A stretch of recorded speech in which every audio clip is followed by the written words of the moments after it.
में काफ़ी स्टूडेंट्स मिलेंगे जो प्रमोट करते हैं, बट तुम इस वे में देखो कि वो लोग एक्चुअली सिर्फ ऐसा ग्लोरीफाई कर रहे हैं कि वाह यहाँ पे ये अच्छा है, कि जेन्युइनली चीज़ें शेयर कर रहे हैं। एजेंसीज क्या करते हैं अभी फ्रॉड के मामले में कि वो लोग आपसे एक थोड़ा सा अमाउंट मांगेंगे कि चलो आपने ये पर्टिकुलर यूनिवर्सिटी चूज़ की है, अब आप हमें 10 to 15,000 पे करो एंड देन हम आपका एडमिशन प्रोसेस चालू करेंगे। सब छोटा सा प्री पेमेंट लेते हैं। सो आप बोलते हो ठीक है, अभी तक कंसल्टेंसी से बात की, कंसल्टेंसी सब कुछ अच्छे से बता रही है, 10,000 पे कर देते हो, but then the consultancy says कि आपका यूनिवर्सिटी जो था 24 लाख में आपको हो जाता 6 years, बट अभी वो बढ़ के 35 लाख हो गया है, 42 लाख हो गया है, अभी आपको इतना इतना अमाउंट पे करना पड़ेगा। हम चूज करते हैं फॉरेन में जाके मेडिकल करना क्योंकि वहाँ का पढ़ाई इज चीपर देन इंडिया का प्राइवेट मेडिकल कॉलेजेस का। लाइक अगर तुम्हें 50, 60, 70 लाख अगर पे करना रहा तो फिर तो तुम इंडिया के प्राइवेट कॉलेजेस में कर लो। सो MBBS abroad, is it a dream come true or is it a decision that you will regret for the rest of your life?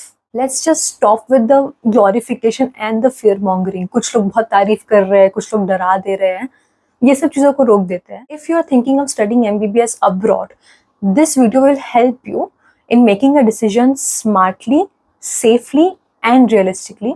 So let's get into it. On one side, you will see influencers and coaching toppers and even doctors from AIMS promoting MBBS abroad as if it's a dream come true, as if it's a golden path.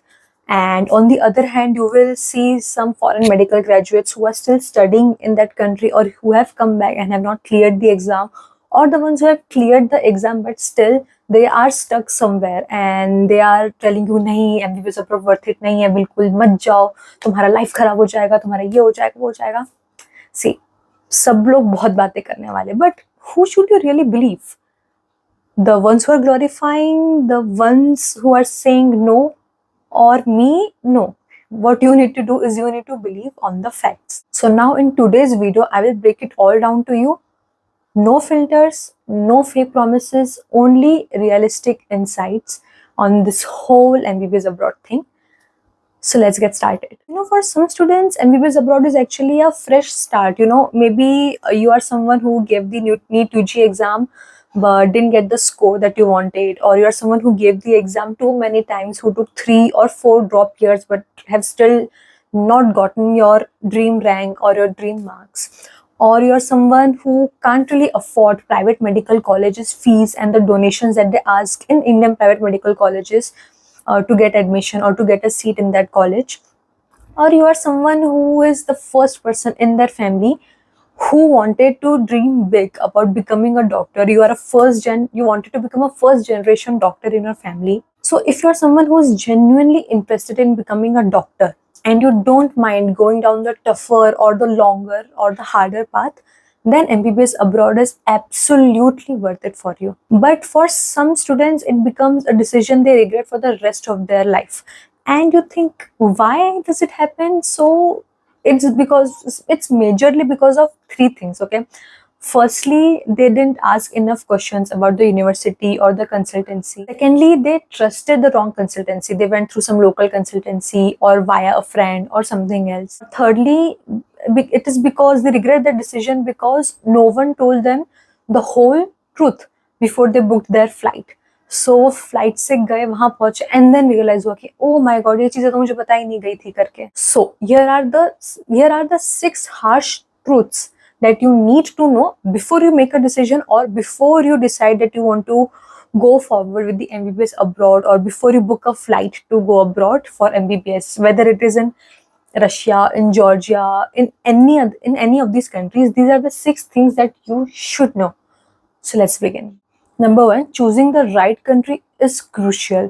बहुत सारे countries में MBBS का courses है जहाँ पे foreign medical students आते हैं, but सारे कंट्रीज सेफ हो ये जरूरी तो नहीं है. Some countries like Kazakhstan and Kyrgyzstan, these are some of the cheap options, but it doesn't mean that they are safe, because one thing is Pakistani consultancies work there, and secondly the student protection laws there are not great. So you should know that not every popular country is safe or wise. So choose your country wisely. अपना एक list देखो तुम कि कौन से countries हैं जहाँ पे MBBS के स्टूडेंट्स जाते हैं. फिर देखो कहाँ पे ज़्यादा स्टूडेंट्स जाते हैं, कहाँ पे कहाँ पर के रिव्यूज लोगों ने डाले हुए हैं, लाइक स्टूडेंट्स लोगों ने ऑनलाइन डाले हैं, मे बी कंसल्टेंसी के पेजेस पे डालते हैं, वरना अपने सोशल मीडिया प्लेटफॉर्म्स पे डालते हैं। तुम्हें काफी स्टूडेंट्स मिलेंगे जो प्रमोट करते हैं, बट तुम इस वे में देखो कि वो लोग एक्चुअली सिर्फ ऐसा ग्लोरीफाई कर रहे हैं कि वाह यहाँ पे ये अच्छा है, कि जेन्युइनली चीजें शेयर कर रहे हैं। Second is the budget. You should know where your money is going. Okay, your consultancy, if your consultancy asks you to pay your fees to them instead of the university, stop right there, because there are universities where you can pay your fees directly. So ये चीज कैसा होता है कि कुछ consultancies क्या करते हैं अभी फ्रॉड के मामले में, कि वो लोग आपसे एक थोड़ा सा अमाउंट मांगेंगे कि चलो आपने ये पर्टिकुलर यूनिवर्सिटी चूज की है, अब आप हमें 10 to 15,000 पे करो एंड देन हम आपका एडमिशन प्रोसेस चालू करेंगे। सब छोटा सा प्री पेमेंट लेते हैं। सो आप बोलते हो ठीक है, अभी तक कंसल्टेंसी से बात की, कंसल्टेंसी सब कुछ अच्छे से बता रही है, बट आपने सही क्वेश्चंस नहीं पूछे मे बी उनसे, एंड आप लोग फंस गए वहाँ पे, तो आप 10,000 पे कर देते हो। But then the consultancy says कि आपका यूनिवर्सिटी जो था 24 लाख में आपको हो जाता 6 years, बट अभी वो बढ़ के 35 लाख हो गया है, 42 लाख हो गया है, अभी आपको इतना इतना अमाउंट पे करना पड़ेगा। सो द थिंग इज कि आप फुल अमाउंट पे नहीं किया है तो आपका उतना बड़ा लॉस नहीं हो रहा है, बट जस्ट इमेजिन ये कंसल्टेंसी अगर 10 स्टूडेंट्स के साथ भी ये चीज करे, हर एक से 10,000 लेके फिर बढ़ा दे रही है, उसमें से 80 to 90% स्टूडेंट्स तो बैकआउट हो ही जाएंगे। क्योंकि हम चूज करते हैं फॉरेन में जाके मेडिकल करना, क्योंकि वहां का पढ़ाई इज चीपर देन इंडिया का प्राइवेट मेडिकल कॉलेजेस का। लाइक अगर तुम्हें 50, 60, 70 लाख अगर पे करना रहा तो फिर तो तुम इंडिया के प्राइवेट कॉलेजेस में कर लो, अनलेस अनटिल तुम्हें फॉरेन एक्सपोजर चाहिए, उसके लिए तुम जा रहे हो। सी मोस्ट ऑफ हम स्टूडेंट्स जो है हम फॉरेन मेडिकल कॉलेजेस चूज करते हैं, बिकॉज इंडियन प्राइवेट कॉलेजेस जो रहते हैं वो हमारे लिए अफोर्डेबल नहीं रहते, जिनमें स्टार्टिंग में 50 लाख का डोनेशन दो, उसके बाद पर ईयर 10 या 12 लाख का फीस रहता है। सो वो सबके बजट की बात नहीं होती है, तो इसलिए हम चूज करते हैं फॉरेन मेडिकल यूनिवर्सिटीज को। बट अगर वहां पे जाके भी तुम्हें 50-60 लाख पे करना रहा तो डिफरेंस ही नहीं बनता है, फॉरेन एक्सपोजर मिलेगा but at the same time तुम्हारा 1 year एक्स्ट्रा उधर हो ही जा रहा है। Third is know your MBBS course time period, because see currently the situation is कि पोस्ट कोविड एग्जाम्स जो है पोस्टपोन होने लग गए काफी, एंड देन काउंसलिंग पोस्टपोन होने लग गई है। सो मैं अपना ही आपको बता दूं तो मेरा 6 years का MBBS का कोर्स था, उसके बाद 6 months मुझे रुकना पड़ गया फॉर माई FMG एग्जामिनेशन। उसका रिजल्ट आ गया, I cleared it, but then still I had to wait another 6 months for my hospital list, कि जहाँ पे मैं हॉस्पिटल का नाम डालूंगी कि हाँ ये हॉस्पिटल से मुझे ये चाहिए, मैं उसमें से हमें मिलेगा, उसके लिए और 6 months रुकना पड़ेगा, एंड देन 1 year का इंटर्नशिप होता है। सो ये टोटल कोर्स तुम्हारा 8 years का हो जाता है। अभी माना कि जब NEXT आएगा, when NEXT comes, so the timeline will get shorter, like you will be able to give the exam in maybe directly if they conduct it in July or August, or maybe by December when you give the exam you get the results and you also get allotted to the hospitals, maybe things get better, but we don't know। जब तक FMG है तब तक तो अभी ये पता चल ही गया है कि जो कोर्स है उसका ड्यूरेशन बहुत बढ़ चुका है। 6 years of course, 6 months for FMGE, another 6 months wait for internship, and then 1 year of internship. So the total course time becomes 8 years. So you need to decide whether you are mentally and financially ready for this. Fourth is choosing your consultancy. See, choosing your consultancy is much more important than choosing your college. This is true. Because consultancies के frauds काफी हो रहे हैं। अच्छे अच्छे college का आप admission लोगे बट अब आपके लोकल कंसल्टेंसी से ले रहे हो तो वहाँ पे कुछ ना कुछ फ्रॉड करते हैं वो लोग, या तो गलत डॉक्यूमेंट्स के थ्रू आपको लेंगे, या तो पहले कुछ और प्राइस बताएंगे बाद में कुछ और बताएंगे, या तो वो बोलेंगे कि आप हमें इतना अमाउंट पे कर दो आपका फर्स्ट ईयर का फीस, एंड देन आप वहाँ जाओ डायरेक्ट सेकंड ईयर का फीस देना है, फिर आप वहाँ जाओगे तो पता चलेगा आपको फर्स्ट ईयर का फीस वहाँ पे करना है, यहाँ पे कंसल्टेंसी गायब हो गई है पैसा लेके। सो लोकल कंसल्टेंसी के पास तो जाओ ही मत।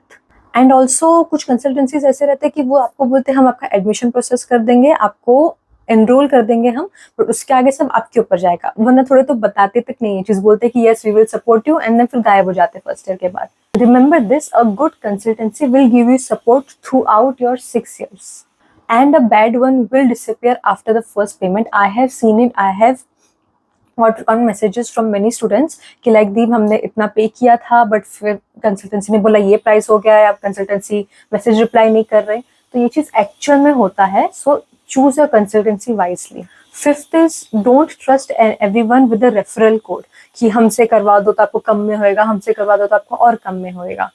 सी influencers do get paid for the admissions, But that's not the actual problem here. The problem is when they hide the risks and exaggerate the benefits. मतलब आपसे आधी बातें छुपा के रखते हैं एंड देन आधी बातें आपको बताते हैं कि हाँ ये एक यूनिवर्सिटी का पूछ हो, वो आपसे छुपा देंगे कि वहाँ पे ओवर क्राउडिंग हो रहा है, बच्चों को एक्सपेल कर दिया जा रहा है, या वहाँ पे हॉस्टल में 6 जन को 8 जन को एक रूम में रखते हैं, ये सब में भी छुपा देंगे आपसे, और आपको सिर्फ बताएंगे नहीं वहाँ बहुत इंडियन स्टूडेंट्स है, वहाँ फेस्टिवल्स बहुत अच्छे से मनाए जाते हैं, एंड वहाँ ये होता है वो होता है, फेस्ट होते हैं एंड गैदरिंग्स होती है, रशियन स्टूडेंट्स का इंटरेक्शन होता है. So to my fellow influencers, if you are referring students, please do it ethically. And if you are a student who is taking admission through an influencer, through a content creator, then ask all your questions directly. Okay, अपने जो भी question है, जो भी doubts है, सब clear करो. Starting from visa renewals and documents to the hostels, till the FMG passing ratio rates and everything. And then sixth one is annual intake scams are real. Some universities take around 500-600 students during their first year and then expel 100-200 students by the second or third year and more 200 by the final year. And once you know first year में 500-600 बच्चे हो रहे करके admission लिया था, and graduation में देखो तो सिर्फ 100 या 120-130 बच्चे ही ग्रेजुएट हो रहे हैं. So if this happens to you, you will lose your money, you will lose your time and you will lose your peace, you will lose your ambition. की मतलब जो एमबीबीएस के लिए पढ़ने का तुम लेके गए थे, फिर तुम्हें बीच में अचानक से निकाल दिया. And NMC has this new rule that you can't change your university. अगर एक यूनिवर्सिटी से आप एक्सपेल हो चुके हो, आपको वापस, अगर आप थर्ड ईयर में एक्सपेल हुआ है, आप थर्ड ईयर कहीं और ज्वाइन नहीं कर सकते, आपको फर्स्ट ईयर से ही वापस शुरू करना पड़ेगा सब कुछ. तो आपका टाइम चला जाता है, आपके पैसे चले जाते हैं, जितना आपने इन्वेस्ट किया वहाँ पे. आप 3 साल थे, 3 साल का फीस दिए, हॉस्टल का दिए, मेस का दिए, वहाँ शॉपिंग किया, अपना घर बनाया, एंड देन हॉस्टल में आप थे, आप सेटल डाउन हुए थे, एंड देन आपको वहाँ से हट गए, तो it disturbs your peace. So there are many questions that you should ask the consultancies, the ones who are referring the university to you, and yourself. So for you guys, I will give you a list of questions that you should ask yourself and the consultancies and the person who are referring a particular university to you, so that things are clear. मतलब आपका mind clear रहेगा कि हाँ मैंने सारे questions पूछे, ये सबका आंसर मुझे मिल चुका है, सबका आंसर जेन्युइनली मिले तो ही आप आगे बढ़िए उसके साथ. Here are some questions that you need to ask yourself. The first question is, are you ready to live away from your home for 6 years? Second is, will you be able to handle the language barrier, the cultural differences and the climate changes? क्योंकि India में जो climate है Russia में वो नहीं है, Georgia में वो नहीं है, या दूसरा कोई भी कंट्री जाओगे तो सेम नहीं है क्लाइमेट वहाँ का. एंड कल्चर्स भी डिफरेंट हो जाते हैं, फूड हैबिट्स डिफरेंट हो जाते हैं, लैंग्वेज भी डिफरेंट हो जाता है. माना आप जाके सीख सकते हो, बट क्या आपके अंदर वो है कि लाइक हाँ मैं कर लूंगा वो चीज. And also, are you ready to become a doctor no matter how long the journey goes? कि इंडिया में 3-4 साल ड्रॉप लिया तो आपका ऑलरेडी कोर्स जो है एमबीबीएस का आप देखने जाओ तो 9 या 10 साल का हो जाता है उतने में, बट वही आपका 8 ईयर्स के अंदर हो सकता है रशिया में. बट क्या आप 8 ईयर्स अपना देने को रेडी हो, या 7 ईयर्स अपना देने को रेडी हो इफ NEXT आता है, चीजें स्मूथली जाने लगती है तो? क्योंकि 7 ईयर्स तो जाएगा ही उसमें, क्योंकि आपका 6 ईयर्स रशिया में होगा, 1 ईयर इंडिया का इंटर्नशिप होगा. एंड सो इससे 6 and 7 ईयर्स की अगर हम बात करें तो इस पे क्वेश्चन आता है कि are you willing to go through FMGE और NEXT exam and through the internship delays? क्योंकि गवर्नमेंट से डिलेस होती ही है. वो लोग आज बोलेंगे कि जुलाई में हो रहा है एग्जाम, एंड देन जुलाई आते आते बोलेंगे कि सितंबर में शिफ्ट हो गया एग्जाम. कभी भी कुछ भी हो सकता है. Things are very unpredictable. So are you ready? Are you strong enough to go through all these? Then the next is the questions that you need to ask about the university. Like you need to research these questions yourself, or you need to ask a fellow senior. And the question is, firstly, is the university NMC approved? And secondly, what is the FMG pass rate of the university? What is the language of instruction? Like what is the language in which MBBS course will be taught to you? Because थोड़ा बहुत universities में अभी ऐसा भी हो रहा है कि आपको बोलेंगे आपको इंग्लिश कोर्स में एनरोल किया है, आप वहाँ जाएंगे तो फर्स्ट 3 इयर्स इंग्लिश में रहेगा, एंड देन थर्ड ईयर खत्म होते वो बोलते हैं कि अगर आपको इंग्लिश में कंटिन्यू करना है तो आपको एक्स्ट्रा पे करना पड़ेगा, वरना आपका कोर्स रशियन में शिफ्ट हो जाएगा. It's like a subscription plan कि आप पे करो तो ही आपको मिलेंगे और चीज़ें, वरना आपको नहीं मिलेंगी. सो चूज लाइक आस्क कि आप वो जो यूनिवर्सिटी आप चूज कर रहे हो वहाँ पे जो लैंग्वेज है इंग्लिश में ही रहेगा ना पूरा, ये चीज़ कंफर्म करना. And the next question is ask how many Indian students are currently enrolled in that university. Just make sure कि फर्स्ट ईयर में से 500-600 स्टूडेंट्स का नहीं हो रहा है, क्योंकि इतने ज़्यादा बल्क में अगर स्टूडेंट्स कहीं जा रहे हैं, so at the same time आपको क्वेश्चन पूछना चाहिए कि how many students are getting expelled without any reason और from small reasons, like okay एक बार सब्जेक्ट में फेल हुए तो एक्सपेल्ड, वैसा कहीं नहीं होता है. तो अगर ये सब चीज़ें यूनिवर्सिटी में हो रही है मीन्स वहाँ पे थोड़ा मनी माइंडेड हो गए लोग एंड वहाँ पे आपके बारे में नहीं सोचा जाएगा. And then also about the university also ask these questions, what is the hostel and the living quality, the life quality there, because कुछ कुछ अच्छी जगहों पे ऐसा रहेगा आपको एक रूम में 2 जन है वरना 4 जन है विच इज ओके, बट थोड़े बहुत जगह 5 या 6 जन को रख रहे हैं वरना 8 जन को रख रहे हैं, तो that doesn't sound right. Like एक रूम में आप बंकर्स डाल के अगर 8 लोगों को 6 लोगों को रखोगे, सो वो उसमें पढ़ने भी नहीं होगा एंड ओवर क्राउडिंग हो जाता है, लाइफ क्वालिटी भी पुअर हो जाती है. तो ये सब क्वेश्चंस आप पूछना. Then about the fees, the questions are like the simple ones. What is the fees? What all it is included in it? What is the hostel fees? And what are the hidden costs like consultancy fees or the miscellaneous charges or the document charges or the visa charges? And how often does the fees increase? क्योंकि कहीं पे बोला जाता है कि आपको every year आपको $500 या $200 increase होगा, जैसा जो होता नहीं है normally, but ये चीज़ आपको confirm कर लेनी चाहिए फिर भी. Then about the country, the questions are how safe is the country for Indian students, okay, which is important कि like आपको ऐसे country में जाना जो Indian students के लिए safe है, जहाँ पे racism वगैरह उतना ना हो. And what are the climate conditions? Is it too harsh or will you be able to handle it? How is the flight connectivity, flight as well as the train connectivity, कि अगर आपको वहाँ से return आना हो तो आपको 3 या 4 मोड ऑफ ट्रांसपोर्ट ना लेना रहे, आप फ्लाइट से उतरे, फ्लाइट से उतर के एक और फ्लाइट वरना एक ट्रेन ले लेंगे तो आप पहुंच जाएंगे. Good connectivity between the capital and the state and between that country to India. And the questions that you need to ask your consultancy is that how many students have enrolled through them and how many students have graduated from the university that you want to go to, and ask if you can get the contact number of any student who has enrolled that university from that consultancy. So वो बताएंगे कि हाँ ये consultancy ने help की है हमें, हमारा फीस का भी कुछ प्रॉब्लम नहीं हुआ, वहाँ जाके लैंग्वेज का भी हमें कुछ प्रॉब्लम नहीं हुआ. तो ये सब चीज़ें जो स्टूडेंट ऑलरेडी वो कंसल्टेंसी से एडमिशन ले चुका है वो बेटर बताएगा आपको. तो ask for their contact details. And some of the red flags about the university and everything that you need to know is, number one, are they expelling students in the middle of their course for any reason, whatever reason it is. 500 students को enroll किया, 100-200 को निकाल दिया, like the thing that is happening in Pashkir University. So that is a red flag that you need to avoid, that you should avoid. So then the next question is, does the university take excessive intakes? Like normal annual intake was 200, 220, but this year the university is taking 400 intakes. That doesn't sound right. And is there any ongoing issues between the Indian embassy or the university? Has the university ever been delisted from the NMC approved universities? And then the other question is, are you being forced to pay or sign a document quickly? वैसा नहीं रहता, आप अपना time ले सकते हो कि ठीक है आप आपके पास अभी जैसे मैंने बताया सब questions, just go through these questions, ask your consultancy or your senior, someone who is not getting referred or someone who is getting referred. See, someone gets paid, so that is not the actual problem. The actual thing is hiding things. So जो भी questions है आप उनसे directly पूछो और उनको बोलो honestly answer देने. And ask for proofs if you want, कि अगर स्टूडेंट वहाँ रह रहा है वो बोल रहा है नहीं living conditions and all is very good, so ask them कि आप कौन से सीटर में रह रहे हो, आप कितने स्टूडेंट्स के साथ रह रहे हो, आपका रूम का फोटो मिल सकता है क्या, आपके वॉशरूम का फोटो, आपके किचन का फोटो मिल सकता है क्या, आपके हॉस्टल के इंटीरियर का. डायरेक्टली आप क्वेश्चन पूछो, फिर आपको पता चलेगा कि वो बोलेंगे हाँ अभी थोड़ा बुरा है बट ऐसा नहीं रहता वैसा नहीं रहता करके, सो वैसे में चीजें बदल जाती है. So ask all these questions.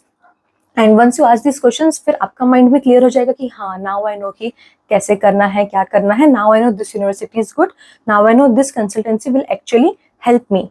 So my final advice is, don't just cancel out MBBS abroad just because you heard a few bad things, or don't just go there after hearing it from a friend or someone. Do your own research and go fully informed and ask all the questions, because this is your life, this is your decision.